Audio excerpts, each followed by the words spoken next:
We're going to talk about location today. Location. Always something that, it's kind of one of the exciting parts of starting a salon is once you've got excited that you're going to do it, then you go start scoping spots and running your covert missions to see how much foot traffic there is and, is it in a good spot? You love the location part of the game, don't you? I really do love the location part. And we do the covert things all the time. Like we stake them out. We make sure that there's enough traffic and people walking by. The energy is good. Yep. We totally do that. We do. Well, let's talk about it. We've kind of broken location down into really 5 fundamental factors, all your F's for the day, to consider when looking at location. And I think certainly one of the top ones, talking about our covert operations with our, G.I. Joe clothes on, is when we get into a shopping center or we get into a location, doesn't necessarily have to be a shopping center, but I think one of the top things we look at is what are the surrounding businesses when you start to look at any space that might be available. Yeah, that is, for me, a big one. I always look at, could I partner with some of these businesses next door? Will we feed off each other? Right. Good ones for me in the hair industry is always maybe a nail salon, that they have lots of walk-in traffic. Usually people that are consistent on their nail are consistent on their hair services as well. Right. Maybe a spa. A gym has always been a really big one too. People keep up on their appearances. They like to get their hair done too, and especially after the gym, they might pop in and ask for a blowout or something like that. Mm-hmm. So those are things that I always look for. I make sure that we can cross-market and partner together. Right. Yeah, I think when we start looking at surrounding businesses, it tells a lot of the story, especially once we talked about establishing that vision and starting to say, okay, if we've got this type of salon, does that belong with these other groups of businesses? And oftentimes commercial areas will do a pretty good job of putting like style businesses, the right kind of offerings and services in a given shopping center, a given area. But there are times where the shopping center looks okay, but you're next to a PetSmart and next to whatever, McDonald's or something. If you want to put a high-end salon, that's probably not the best spot in the world. But if you're looking for maybe a high traffic, high volume, quick color cut kind of thing, that might be a great place because you just have that volume of people coming through with those types of businesses. So I think that's something we always look at is, do we fit well here, or is this going to be a bad spot because we're not going to have the right type of clientele coming to our business? Yeah, I agree. You don't want to clash with the other businesses. You don't want to stand out in a bad way. Right. You want to blend and make sure that you're on the same level, at least as a few other the businesses in there too. So, if you have a walk-in business, you maybe a grocery store or something that has a lot of foot traffic is good for you because you know that people are going to notice you because they're there all the time. Right. If you're doing a high-end salon, you don't need as much.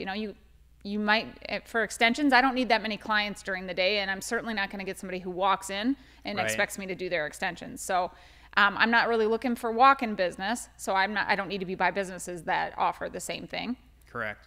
Yeah, I think that's been a big thing for us to notice is that looking at the type of services, we didn't have to have the heavy foot traffic. And with the space that we picked here for our new salon in Scottsdale, we intentionally didn't pick the highest foot traffic because we looked at some really nice spaces and they were complementary to what we would do and they would have been good spots. But based on the type of flow and the type of clientele, we had the right type shopping center, the right type of clientele. Yeah, it wasn't hot and heavy with foot traffic per se, but people are coming there to get these type of services done. And I think it's a great fit for us just based on our strategy for this particular salon. And like you said, specializing in extensions. Yeah, and we're also not going to have a ton of stylists on board too. So if we were in one of the locations that we had looked at before this one, had a heavy foot traffic, right? Like we talked about, it's by a really busy shopping center or grocery store. We won't have the staff to support it anyway. Mm-hmm. So those were kind of some of the things that we were like, oh, this isn't going to work for us because we probably won't keep up with the demand, and it'll be a lot of walk-in services. It won't be extensions, and that's our focus. So yeah. And I think the thing has gone the other way. When we had a really large salon, that location was good to a degree, but it didn't have enough.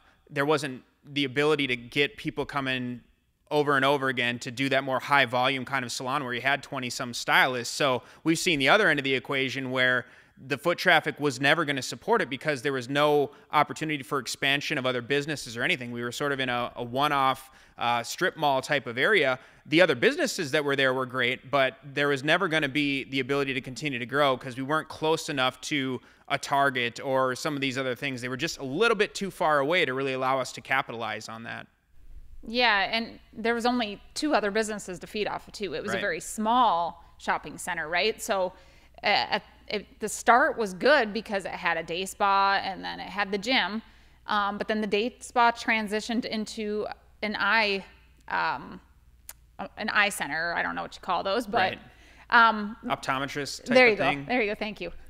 So their foot traffic was very small, right? And it just didn't work. Yep. No, that's a good point. So, and again, kind of thinking of that salon moving into the second one that we take a look at, in no particular order, but this is something we pay a lot of attention to. We mentioned traffic, foot traffic, but also just visibility and parking are a couple other things that we really have had pluses and minuses with the different salons that we've owned. So I think a big thing from a visibility standpoint is, can people see you from the road? Are they going to know you're even there? I mean, we've had businesses where it seemed very visible. You could see it from the freeway even, but then they're like, I didn't even know you were here because it was off of a frontage road. So, I think there's a lot of things to consider related to that traffic aspect, but expanding on that to visibility, and then parking is certainly one that you spend a lot of time thinking about as well. Yeah, but I want to talk about visibility a little bit because salon number 2, we did have visibility from the freeway, like you said, but the sign wasn't very good, right? So once we swapped out the sign, then the visibility became a lot better. So I think those are things too to look at. We have visibility, but is our brand showing really well and standing out enough, especially from a car on a freeway, right? Yep. So once we changed out our signs, made them a lot brighter, a lot bolder, then that worked. To show up. Yeah, that worked for us. But before it wasn't working, and it's because the sign wasn't even noticeable. So it's those kind of things too, maximizing your visibility, even if it is a freeway. Yeah. Yeah, and then parking also is a big thing. I mean, doing all the other jobs that I had as far as sales and education too, I went to a lot of downtown salons. I had a really hard time finding parking. Now, being downtown has its pluses and minuses, right? People can walk from their houses or apartments or whatever to come to you. So maybe it equals out, but the parking, I'm not going to go to a downtown salon if I don't live down there. Right. Ever, because I hated doing my job at those. I mean, you have to pay a meter. I would be at salons teaching and they would have to stop in the middle of their client and they'd have to go pay the meter because they only had meter parking. I don't want to factor that into my day. Right. But maybe you get used to it, but that's just something that I am hyper aware of because I would never want to do it. And then also we had a salon. I said partnering with the gym is amazing as long as you have enough parking, because especially if it's a class-based gym or something like that, maybe they all show up at 10 o'clock and so do your clients, right? Right. And then your clients are late and they're frustrated and you're frustrated because they're late. They can't find parking. That's not a good thing, So we've had both. So now parking is a big focus for me too. Right.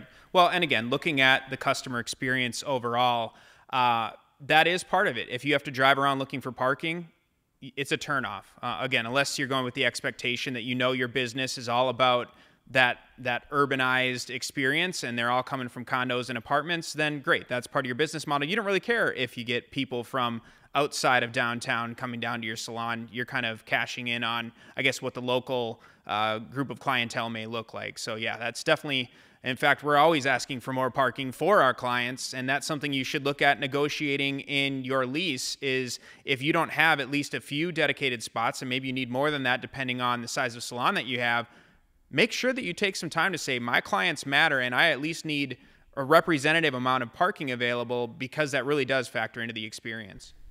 Yeah, that does. That's a big thing to bring up before you even sign the lease. And a lot of times we get battled on that every single time, but like you said, we're paying too, because there'll be a restaurant and they'll have dedicated parking for the restaurant or dedicated parking for a different space that's in there rented, and not for ours because we are new. But you got to get it from the beginning, otherwise, you know, you might lose people just off that, especially if you don't have the clientele. They're new to you and they can't find a spot. They're like, I'm out. Right. So don't lose them just over parking. Yep. Yeah, definitely negotiate a few parking spots. And like you said, we battle every time, but usually we get at least a couple. Yeah, for and sure. Something that, again, makes it so we've got a good experience for those that are showing up, especially in those busier times. Like you said, the restaurant area, 5 o'clock on Fridays, you know, they're packed, or Thursdays even. Right. You want to make sure that your clients can get in without a lot of frustration.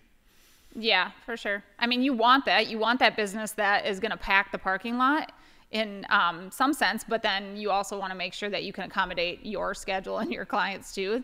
So right. Just even it out. Yeah, excellent. All right, well, this one is a good one because we had a salon in Wisconsin, we had a salon in Minneapolis, we had a salon in Orange County, we've got the salon in Scottsdale right now, and each of them have had slightly different commute experiences. Sometimes you've been Yes. 90 plus minute drive to your salon in bad weather and everything else. And it was a fantastic business. So we always justified the drive, but that was an awful commute. And now we've got our latest salon where we can almost throw a rock at the salon from our house, which is a totally different experience. And then everything else is kind of fallen in between a little bit, you know, nothing too crazy, but I do know because of the different types of salons, that commute is such a huge factor to consider based on your involvement in the salon, especially as you're starting a new salon.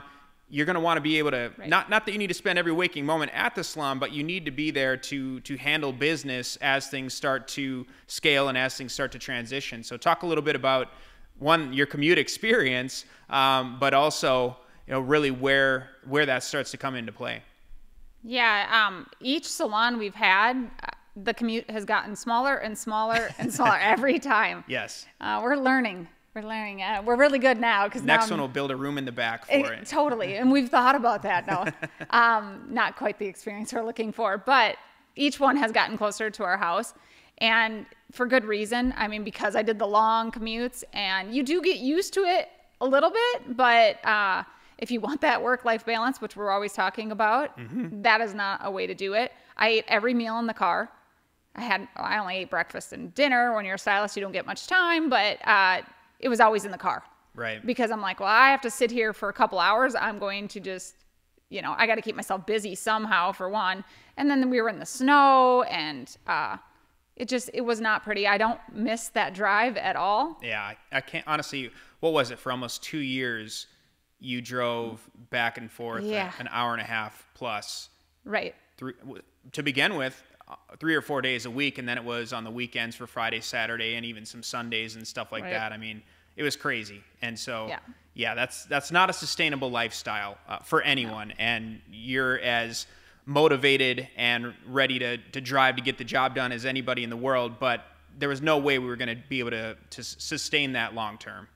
No, I mean, you know, and I worked long days because I'm maximizing, because at this time I'm also doing education. If I'm not there, I was traveling and doing education. So trying to get all the clients that I could in when I came. And so, you know, we're leaving early mornings, late nights.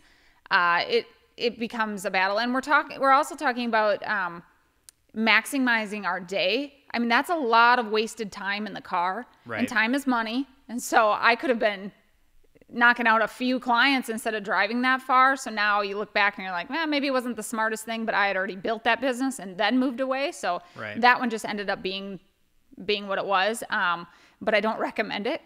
I don't miss it. And it wasn't fun at all. But I loved the business and I loved my clients there. So, you know, we worked it out, figured it out. But now I'm so close. It's so nice. I can even walk to work. Once it gets hot, I will not be walking to work. But now, like, the balance is there. And like we talked about, you want to be close. I mean, there's things that go on in a salon setting that you need to be there for, or it's helpful if you can be there for it. I mean, I can get somebody here too, which I had to do when I was so far away from my salons. But if I can just pop up there and fix the issue, then I'm going to do that. You know, I mean, that saves you money too. So yeah, that's kind of what we figured out. So make sure that if you're looking into a location and stuff like that, make sure you get it close enough to your house. Mm-hmm. Now, it doesn't have to be walkable. Right. I mean, that's just my preference, and it worked out this way, but it doesn't have to be. But just make sure that you can get there in a reasonable time for your schedule too, and not wasting it all driving. What's the little Vespa you're looking to? Yeah, we talked about Vespa. What brand was it? Vespa. Oh, I know there was like a special one. Oh, I wanted a Christian Dior Vespa. Yeah, Christian Dior Vespa, just right up to the salon. I had to do a few more extensions first before I could get it, but yeah. No. I can see it happen. I can see it happening. No, my extensions would be blowing in the wind on my Vespa. Everything in slow motion. Totally. No, nice. Not happening. Well, yeah, again, keep it close if you can, because we've done the long drive, we've done the flying back and forth to keep things moving. So we've planes, trains, and automobiles. We've done 4 salons, and again, sometimes based on where life takes you, you manage those situations. But if you're really looking at starting a salon and making sure that you're going to be able to give it the best attention, and honestly, if you're starting from the ground up, you've got new clients, you've got new employees, you've got assistants. Being there and being accessible is going to help just build that team and build that culture that you want to build.